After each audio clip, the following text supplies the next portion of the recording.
go go to Canala. Oh, the Yasad. I saw Nana. If I call anybody, you will go. I got 40 money for that. Back here. The wild farmer, it's not come to be old. I'm off, man. Obodo big. Obodo Memulife. I said, Chambers on that here, I'm going to Tina, that oil, so full months ago, another million. Mama, direct version.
Guys, in a executive. So what do no problem. Okay, let's chat.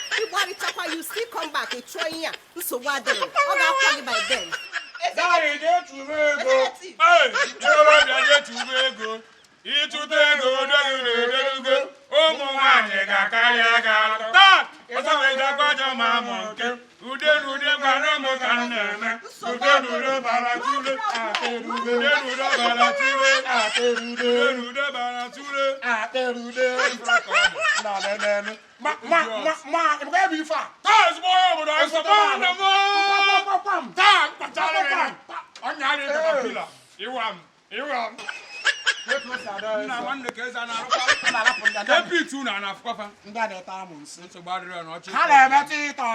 Madam, the bola of us.